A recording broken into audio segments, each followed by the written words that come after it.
Welcome to the Digital Marketing Mentor. I'm your host, Danny Gavin, and together with industry leaders and marketing experts, we'll explore the meeting point of mentorship and marketing. We'll discover how these connections have affected careers, marketing strategies, and lives. Now get ready to get human.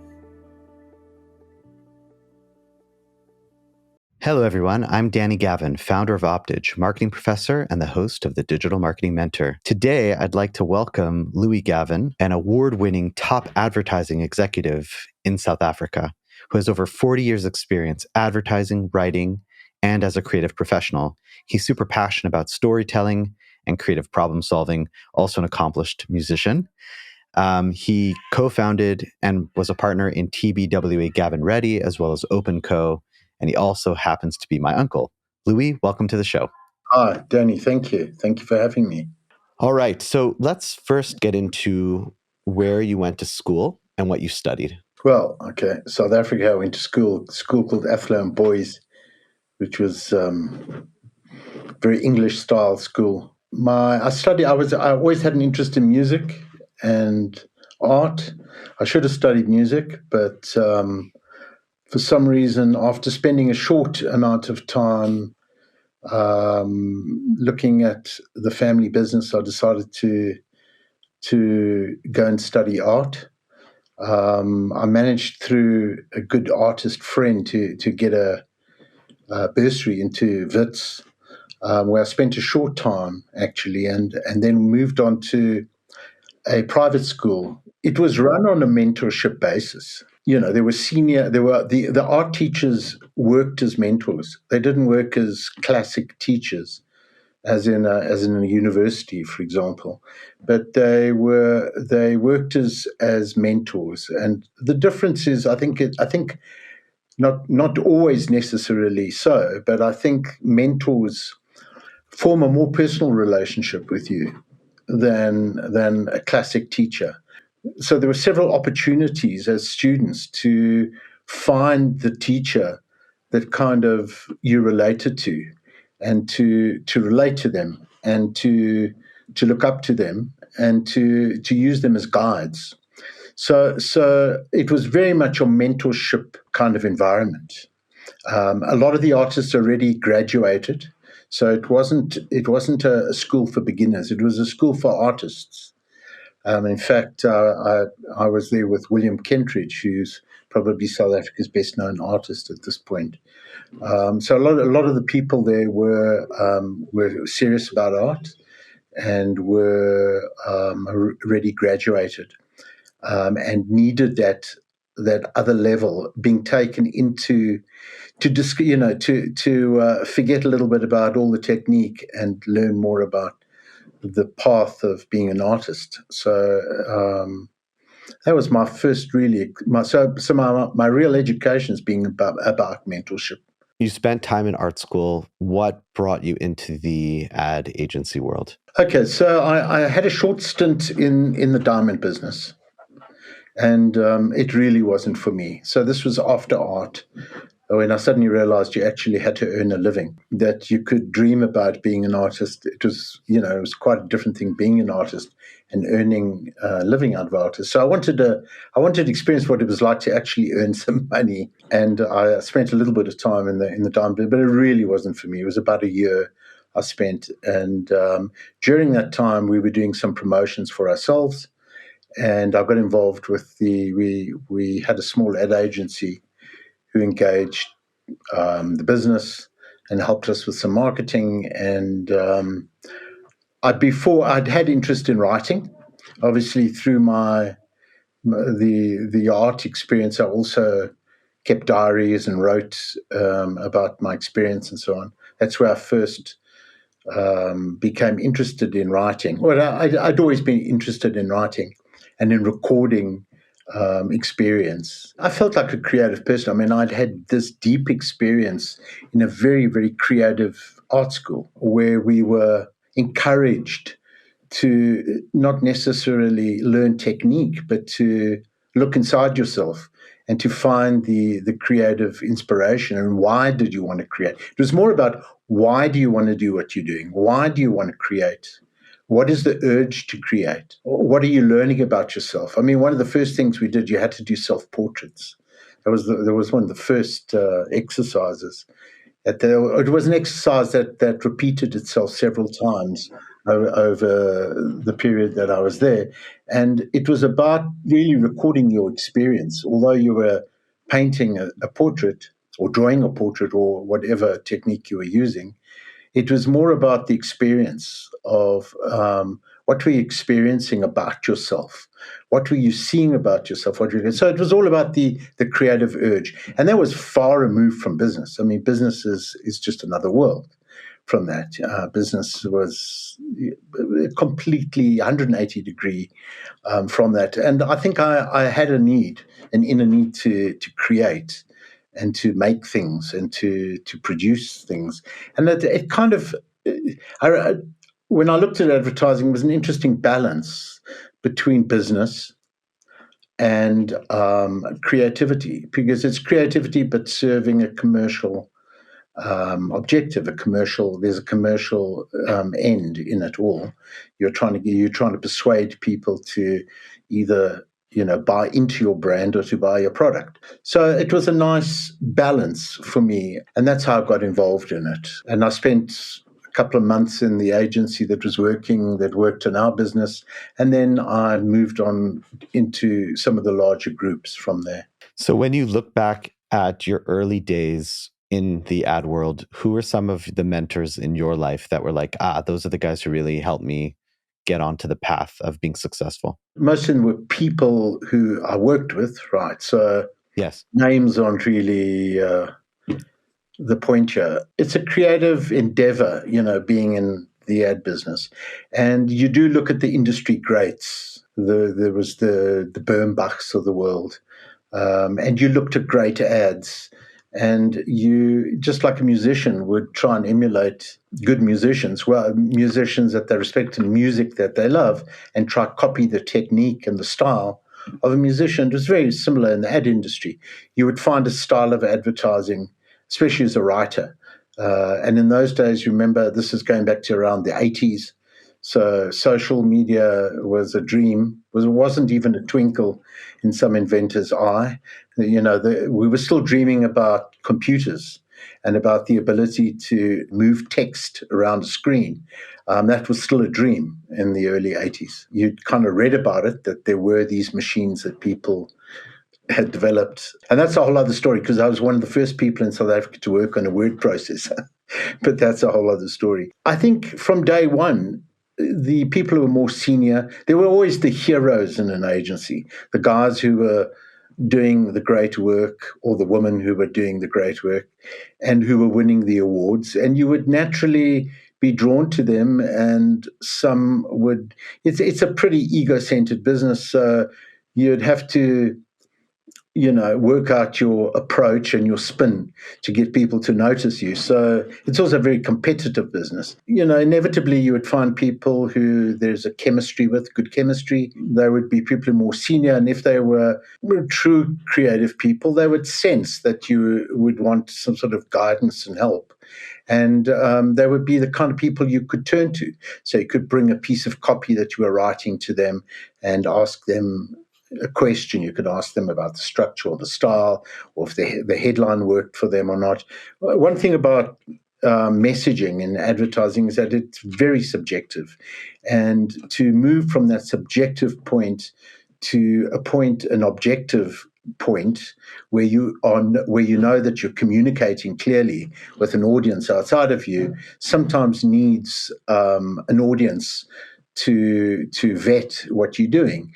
It's very easy to become very subjective. That's really where it started, and it was a matter of, I think, what one tries to do in the ad industry is get into the best agencies possible. If you were a person who had creative ambitions, you aimed to be in the agency that was winning the most awards, and when you were in that agency, you would try and befriend the people who are most successful. So and it was a very competitive environment, very competitive. So how did you deal with criticism? Because I imagine there's people around you, especially in your early days, and they might have looked at something like, "Oh, this is horrible."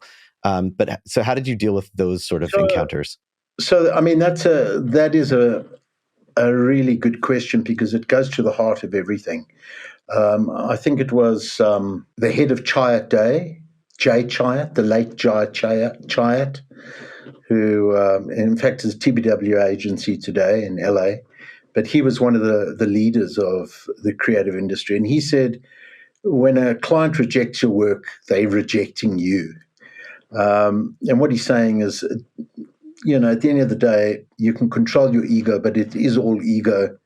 So how do you take criticism? Look, you have to learn to listen. You don't always have to agree, but it usually pays to agree with people who are more senior and cleverer than you, or who have achieved more. So you have to know who to listen to and who not to listen to.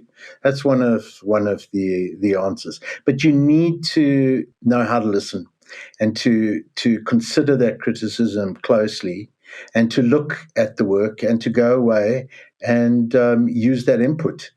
That is one of the most difficult things because as the saying goes, there are many ways to skin a cat. And one way, their way might be right. It's not necessarily the only way. And I think one of the tests in that kind of environment is also having confidence in your own solutions. And that your creative solution might also be right. And I think a good mentor or a good creative director, and same thing really, will give you that leeway. And I know from having been, a creative director for many years and chief creative officer and so on, is the key I learned is that sometimes people show you something and there's your way, which might be completely different, and there's their way. And it's to see what's good about what they're doing, to see what's right about what they're doing, to see what has potential in what they're doing, even though it might not be the way I would do it or the way you would do it, and to guide them to get to do what they're doing to the best of their ability and to get the best idea out of their idea as opposed to out of your idea. I think a bad creative director and a bad mentor is going to say, nah, I don't like that. That's not good. Try this. And that's the quickest way to kill people or to get people to leave, to resign and move on or find, or to create enemies in that kind of environment. So I think for me, the interestingly, I mean, if I go back to one of the creative directors or the owners of the agency that I think played a big role in my career was John Hunt, he was the worldwide creative director of TBWA, has just been elected into the Hall of Fame, Advertising Hall of Fame. He was always good at getting the best out of people and not necessarily getting them to do what he wanted his way, but perfecting their way. So that was something I learned from him, and it's something that has always worked. As you're growing in your career, obviously that gets to a point where you become a creative director. So tell me a little bit about that time or what got you into that point. Things have changed a little bit, certainly in South Africa. These days, everyone's a creative director, including the client. So in my day, in the heyday, in the 80s, 90s, when we were still in classic advertising before the internet and before digital world, a creative director was a creative director. They were the band leader, and you had to take their lead. So one of the disciplines that was put into, it was actually Hunt Lascaris, TBWA Hunt Lascaris, in the early days when it was still a small agency, and that agency has become worldwide agency of the year, so it has been number one in the world, was that something John Hunt put into practice was that everybody had to mentor someone. So even if you'd been in a writer or an art director for 2 years, you had to mentor those who'd been there for a year. And those who'd been there for 4 years or 5 years, who had been in the business 5 years, had to mentor those below them and so on, all the way up to the top. And that created very much an environment, a learning and teaching environment and a sharing environment. It also created a lot of problems because people would steal ideas. And everybody would claim to have had the same idea. No, it was my idea. No, it wasn't your idea. It was my idea. But that kind of set the stage. I went into my own business early. I wasn't an accomplished creative director when I started my first business outside of Huntless Scaris, or they gave me the opportunity to start a business. So I went into that business as head of creative, and I hadn't really played that role. I'd been a senior writer, but I hadn't played the role of creative director. And the thing about creative director, I mean, first of all, you've got to know what you're talking about to some degree. Not entirely, but to some degree, you have to know what you're talking about. I think the real skill is knowing how to lead people and how to influence people, because it is a very ego-centered industry, and you've got a lot of people who are very confident, and it's very difficult when you're trying to assert some kind of leadership, when a junior person sort of like pushes back and says, well, why is that right? So you have to learn very quickly that the way to mentor is not to, force your will, as I've said, on people, but to allow their own will to kind of shape their will. That is a way of directing the energy, the creative energies. And I learned that very quickly by employing people. I realized that the quickest way to lose somebody was to impose your will on them. And the best way was to nurture them and to work with them and to explore with them. You can also, although you need to take the lead and you need to show leadership, you can also work side by side with people and explore ideas with them.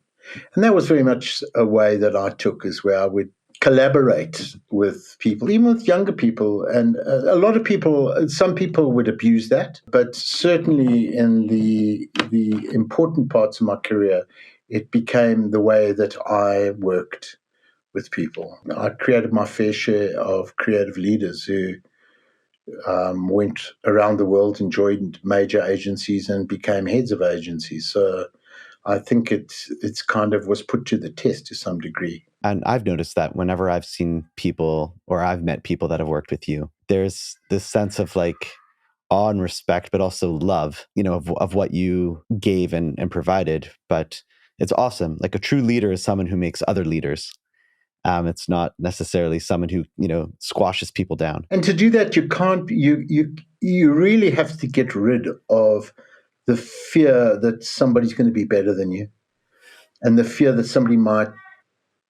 Okay, I was part owner of the business, so I could fire them at any point. But no, you've got to overcome that fear. And I think it is a real fear because, and many people have said it, employ people who are better than you, not people who are smaller than you. Many leaders, David Ogilvy was one of the early leaders. That was one of his war cries is, if you want to be great, employ people who are better than you. And it's scary to employ people who are better than you, because especially if they're really smart, is they jump ahead. And you have to know how to step aside and allow that to happen. It's like riding a horse. The horse is faster and stronger and more powerful than you are. And I don't know if it's an apt analogy. I don't think you can control people like that. But there's something about it, maybe there's something that's true about that, is that you have to know how to allow allow them to express their power and not be threatened by it. And it can be threatening at times, especially when people are aggressive and a little bit sociopathic and are power hungry. And I think you also have to know when to be able to say no. There are times we have to say, well, tough, if you don't like it. You can go work somewhere else. There are those times, but it's a balance. Those are rare occasions. Right, because I'm sure in the first place, you're looking for people who are going to be a good culture fit and naturally kind of work in the organization. So you always have those outliers, but you try your best to get the right people in at the beginning. It's an important word, culture. Obviously, a lot has been written about it, but it's all about culture, and I think to create a culture of mentorship, menteeship, where people are willing to learn and people are willing to teach. I suppose that's a learning culture, which is a term that's been used. And those are the best cultures because you get this mix of ideas and But you need strong leadership in that scenario. You need strong leadership. Yeah, you don't want to let people run completely wild. Too much freedom is anarchy, All right, let's jump into more of the advertising world. So I know throughout your career, you've won lots of awards. In particular, I know that you were involved with Nelson Mandela's first campaign for presidential election. Can you tell me a little bit about that experience? Okay, so that was a very intense experience. Nelson Mandela was freed from prison in 1990. We were approached the same year by the ANC. The way that happened was, in those days, I had just started a business within Hunter Scaris, TBW Hunter Scaris. Hunter Scaris were the agency, to the best known agency in South Africa, the agency that was winning all the awards. In those days, the ANC was still a kind of banned organization, and a lot of the leaders were still on a terrorist watch list, classified as terrorists by Western governments. But I think the ANC was unbanned 89, around there. And in 90, Nelson Mandela was released. However, a lot of the key people were still persona non grata. Well, they were still what they call banned individuals in South Africa. And it was against the law to be with them, although things were changing dramatically. And they called Hunter Scaris. They happened to call it about 6 o'clock in the evening. They put the call through to us. Strangely enough, the person who was on the phone was somebody called Jill Marcus, who became the head of the Reserve Bank, and who was the chief whip of the ANC. And I happened to have known her from the days that I was a swimmer in my teens, early teens. In fact, before I was a teenager, she used to swim at the same swimming club. Before her parents went into exile. They left the country, and I think they went to the UK. And I remembered her, and I reminded her on the phone that I remembered, that I knew who she was, and that we'd been swimmers together. So that sort of already, she was quite an open, warm human being, and that immediately created a bridge. And we met with them. This was early 1990, just after Nelson Mandela had been released, and they were looking for an advertising agency. They needed people to help them with their image. They had a lot of publicity they had to do. They were having the first pro-democracy convention in South Africa. It was the first time the ANC had ever held anything legally in the country, and they'd invited literally every country from around the world, and they needed publicity. They needed to do posters, and they needed messaging, and so on. So we got involved. I think we did a good job there. And it was a culture shock for white South Africans who'd been my generation, who'd been in the South African Defence Force. Not that we were always brought up quite anti-apartheid, but and anti-government, but it was still a culture shock because white people were excluded from what was really going on. We were held in a bubble. We lived in a bubble of propaganda. So it was a bit of a culture shock. It was for the first time we really realized what was going on. And we worked closely with them, with key people from there. And although the elections were only in 94, we did many campaigns building up to 1994. There were various things that needed to be done. There was an education crisis in South Africa. Black teachers, there was a strike of black teachers because of the conditions of the teaching conditions, the conditions of the schools, the lack of resources, the lack of equipment, the classrooms, the lack of schools, too many kids in a school, all that kind of stuff. Kids having to walk 10 kilometers to a school. Just all those evils of apartheid that, oppressed an entire population. And it was our very first campaign, big campaign, was a campaign aimed at South Africa to explain to them why black teachers were on strike because there was no sympathy from a white population. And once you create a perspective and showed the kinds of conditions that they were teaching under and why there was, every kid had a right to education and so on. So it was the first time that the ruling class of South Africa and the white population started to be exposed to another perspective. Before then, it was heavily censored, or it was propaganda. It was pure propaganda. It was just lies that was being sold to you. So that was the first big campaign we did. And then what happened after that, there was a lot of violence in the country, which was being fomented by various forces. There were people who didn't want the elections. There was a very powerful right wing in South Africa, an extremist right wing, Afrikaner right wing, who, were completely against the election and what was happening in the country. And we had to kind of mediate that through the media to find a middle ground and to show that the ANC was, in fact, a voice of reason. And that was our job, really, was to educate people and to project an image of them being the voice of reason, a voice of democracy, a voice of human rights, and a solution to the deadlock that existed in the country. And that was a process. We did many campaigns, and I worked very closely with all the key people who are no longer. There was the President Ramaphosa was somebody we worked with.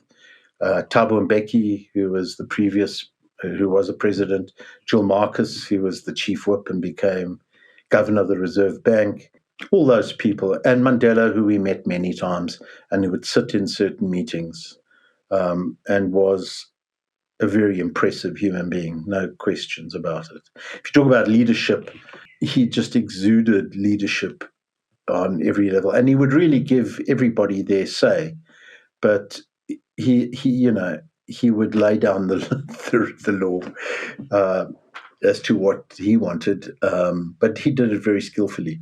So yeah, it was a privilege. So from a career point of view, it was an incredibly intense period. 6 days a week at least. At ANC headquarters in the central business district, in a building that was donated to them, I think, by Shell, the Shell Oil Company. The difficulty of that all was there was a lot of polarization and a lot of violence in the country, a lot of tribal violence, different factions, a lot of people trying to sabotage the election. So it was a very exciting time. It was a privilege to have been involved in that part of history. I want to go into later on in your career. I know that you won the contract with BMW. So I want you to take me to knowing that here's this big company. They've worked with an agency for such a long time. You've done a pitch and oh my gosh, they've decided to switch this legacy agency and work with you. Can you describe the feeling, just how that went down? Okay, well, with BMW in particular, it wasn't the first time I'd worked on BMW. I worked on BMW in the very first job I had in advertising. And then Hunter Scaris had one BMW, and I worked on it during that period when I was at Hunter Scaris. And we did some very memorable ads, which are still classic ads in the South African context and worldwide. It was the ad, the Beats the Benz ad. It's a whole story on its own. It's probably a whole program on its own. And they knew that we were part of TBWA. And we'd also had, as part of TBWA, the company that I owned at one point, TBWA Gavin Reddy, Nissan, for 6 years. So, we were kind of steeped in automotive advertising. So they knew, and we did a great presentation to them. I had a really fantastic creative team who are in the States today, working in New York, and who've done some BMW work in America and apparently Land Rover as well. We just did a great presentation. And it is a good feeling to go in as a smaller agency. However, with the backing of, remember, you've got a backing of TBWA, which was this year global agency, global network of the year. the best network in the world. So, that does count for something. It wasn't like as if we were going in as, some small operation. Right. You weren't a no-name. We weren't a no-name brand by any means. And although TBWA is the official Nissan agency around the world, because we were a subsidiary, we could run a BMW.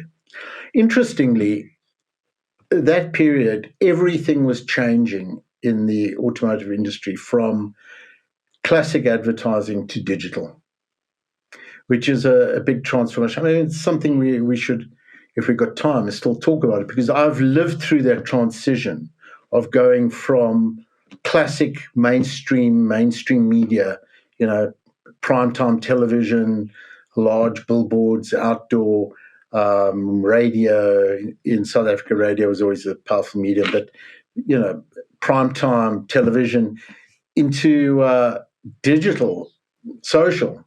Which, if you would have told me in those days that you will one day be doing campaigns the size of business cards, because that's what social is. Full campaigns, no larger than a business card. I would have laughed at you, said you sort of crazy, because we would always aim for double page spreads, newspaper double page. But when you launched a new car, you would go in with 4 pages in the Sunday newspapers, an insert of 4 pages, plus break with a primetime television commercial, and billboards, outdoor on major traffic areas. And that's something which is not that common anymore. It still is.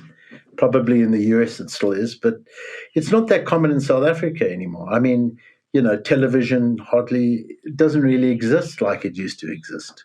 It's fragmented. There are thousands of channels and everyone's watching streaming anyway. So, and digital is it's still changing. It hasn't only changed the way advertising works, it is changing the way advertising works completely. I managed to do a campaign. I was involved with a Silicon Valley based client called Whirl, WRL. You can look them up. And Whirl is the back end streaming service for most of the connected TV, the smart TV services, and for the studios who want to create programs and so on. And they are a fantastic business who's streaming to billions of people around the world. And their systems know who's watching, what target market is watching, what audience it is, just like on the internet. But these are people watching televisions, and will aggregate advertising according to the viewership at any point in time in nanoseconds, without a pre-planned schedule.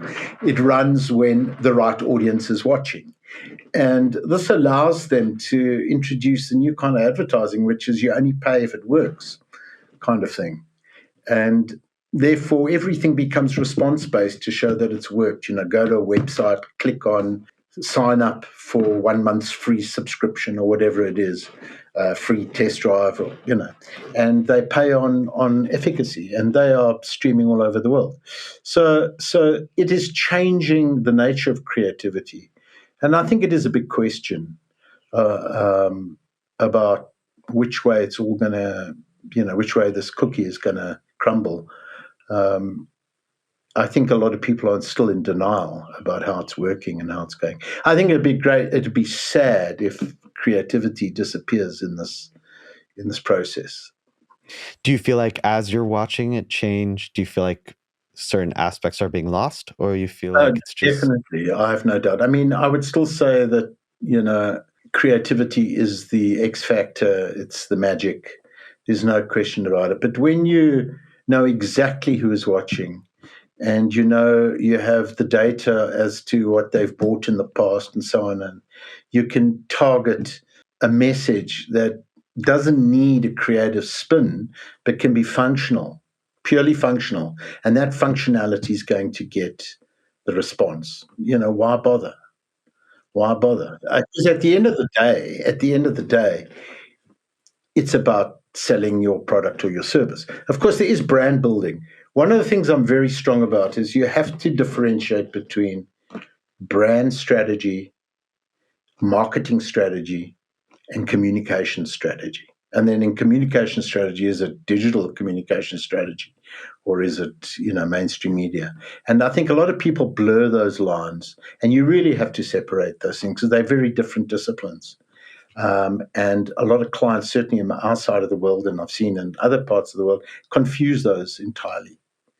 Well, Louis, thank you so much for such a rich conversation today. Before we wrap up, we like to ask our guests just a short question. So, I wanted to know, like you mentioned at the beginning, music is a big part of your life. It was a big part of your life. Who are your top 3 musicians that you like listening to, or kind of influenced your style? I'm first and foremost a bass player, so Marcus Miller, all the classic bass players, and I grew up in a musical home. I grew up with a father who was a jazz musician, so I grew up listening to Coltrane. I grew up listening to Miles Davis, Thelonious Monk, Oscar Peterson. I grew up with that, which gave me a great drawback because when I first started to listen to, when I used to go out as a younger kid and listen to music that people thought was good music, I thought to myself, but these people can't play their instruments. This is not music. So it took me a while to